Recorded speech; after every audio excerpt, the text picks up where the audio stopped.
कुन स्टक किन्ने हो, कुन स्टकमा खेलाडी लागेको छ, यो स्टकलाई के गर्ने हेरिदिनु न। यदि तपाईँ नेप्सेमा ट्रेडिङ अथवा इन्भेस्टिङ गर्नुहुन्छ भने यस्तो क्वेसन्सहरू तपाईँले काहीँ न काहीँ सुन्नु नै भएको छ होला। के अरूलाई सोधेर आफ्नो पर्सनल फाइनेन्सियल डिसिजन लिनु सही हो त?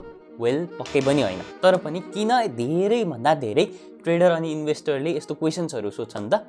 आउनुहोस् हेरौँ आजको यो भिडियोमा। सबैभन्दा पहिलो प्रब्लम हो थाहा नहुनु अथवा ल्याक अफ नलेज। वेल, थाहा नभएर त अरूलाई सोध्छन् नि भनेर भन्नुभन्दा अगाडि थाहा नहुनु भनेको नि मेन प्रब्लम होइन, सिक्न नचाहनु चाहिँ मेन प्रब्लम हो। यस्तो ठाउँमा तपाईँ कहिलेकाहीँ नसिकिकन पनि कमाउन सक्नुहुन्छ भनेर म विश्वास गर्न सक्छु।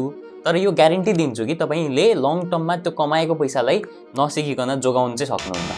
यदि तपाईँ पनि स्टक मार्केटमा इन्भल्भ हुनुहुन्छ भने दिनको एटलिस्ट 1 देखि 2 घन्टा चाहिँ केही कुरा सिक्नमा लर्निङ एक्टिभिटिजमा लगाउनु होला। अनि मैले लर्निङ एक्टिभिटिज भनेको छु कुन स्टक बढ्यो, कुन स्टक मैले सर्किट लगाएँ, कुन स्टकमा यति धेरै भोल्युम आयो भनेर चार्ट हेर्दै त्यसको पछाडि लाग्ने चाहिँ होइन नि। फेरि यो त जस्ट एउटा प्रब्लम भयो। यस्ता अझै धेरै प्रब्लम्सहरू छन् जुनलाई हामी अरू भिडियोमा कभर गर्नेछौँ। सो त्यो मिस नगर्नको लागि फलो र सब्सक्राइब पनि गरिदिनु होला है त।